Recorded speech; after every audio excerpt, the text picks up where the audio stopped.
What is up, guys, and welcome today to a Monarch deck profile. Now, Monarchs are kind of in a weird spot. I mean, they haven't gotten support for a while since that pendulum support that we received a little bit ago, which we do run. So, Monarchs, I mean, they're just a cool deck. They do have, I mean, they're really effective, really, I would say, in this format. Not competitively, but they can stop special summons from the extra deck. They can negate monster effects that have not been tributed summons. So they do have their advantages in this format, which are it's very special summon and very monster effect oriented. Of course, you can also tune up Monarchs any basically way. Basically, I'm just going to show you a good rogue option for a Monarch deck, and let's just get right into it. Now, of course, for the Monarchs themselves, we are running 3 Erebus. Erebus is your main cycler of everything. Like, Erebus is absolutely insane. And on top of that, we also run 2 Aether as well. Some builds run three, but honestly, I think two honestly is just good enough, I think, for this deck. I mean, but if you do want to run that 3, go ahead. And then our last Monarch, we do run 1 Curse of the Light Monarch. It's honestly really, really good. Honestly, you can throw any Monarch in this place, but honestly, I think Curza is the best of the, say 1 tribute, let's say default Monarch, so we run Curza. Next, for the Squires, we run, of course, 2 of the Ada, and then 2 of the Eidos. These are our Squire lineups, like our Light and Dark Squire lineups. Honestly, they're good. They get you the bodies on board. They can recycle themselves. It's insane. And then, of course, our last Squire, we do, Vassal we run. If we run 2 Mirtha Thunder Vassal, this card, honestly, is insane. It summons itself. It summons a token. You can't switch from the extra deck, but we don't care, because this is a domain variant, so it really don't matter. So Mithra, just another way to get tons of bodies on board for your tribute summons, and yeah, it's just, I love it. I had no clue that the vassals even existed until I started doing research in this deck about like a month ago. The only, of course, we do run, of course, the 2. I don't know. Let's see, on Mechferite.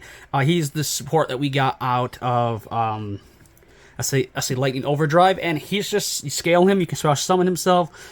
Yeah, he's just another way to get a body on board and do some searching, so he is honestly probably the best piece of support that the Monarchs got in a long, long time. Next, for our Floodgates, we run 2 Vanity's Fiend because we can't search him, so we want to, say, have a more higher chance to draw into him because he's absolutely insane. Then, of course, we have the 1 Majesty's Fiend. He is super searchable because that defense, that 200 less defense is absolutely crucial. So, 2 Vanities, 1 Majesty in perfect. Next, our last monster, we do run 1 Sleegear, the Luminous Lunar Dragon. I mean, he is honestly pretty dope. So when he's normal summon or set, it's without tributing, but the original attack becomes 1500. Then during the main phase quick effect, you can target 1 monster your opponent controls with attack less than or equal to this card, return it to the hand. So it's just a way to bounce something, and honestly, it's really good. Plus, he's searchable. 24, 1000 defense. So super searchable. Next, for our spells, 3 Domain. Domain is just insane. Like, Domain is so good. Cannot show summon monster from the extra deck, locks him out instantly. It's just insane. Like, love it so much. It's just insane. Plus, it has the level reduction too, so we can get our big Monarchs out quicker.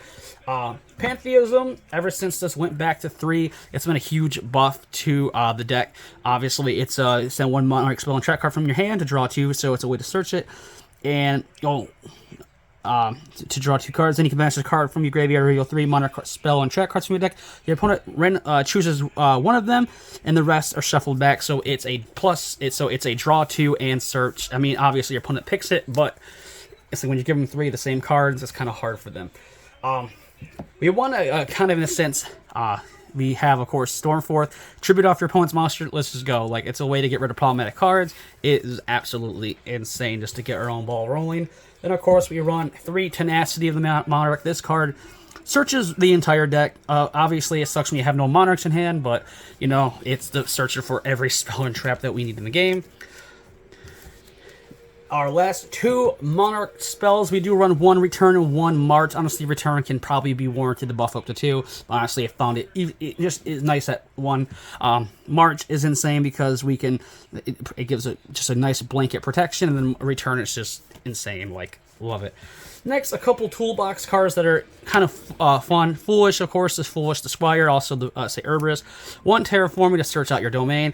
The newly unbanned Change of Heart. Honestly, this card is absolutely pretty insane. It's just another Stormforth, in my opinion, where you can just snatch one of your opponent's monsters and tribute it off and use it for your own gain. 1 Called By, and then, of course, 1 Rhoda to search out say your Squires. So that rounds it out for the spells. We have a couple of trap cards we can go over. We have 1 Monarchs Erupt. Insane. Honestly, this card is really good in this format because it just negates all face-up monster effects on the field. Except tribute summon monsters. So when you have your entire Monarch board up, you can activate Eruption, go from there. Escalation, it's always fun to tribute on your opponent's turn, and 1 Prime Monarch just to get another Monarch on board.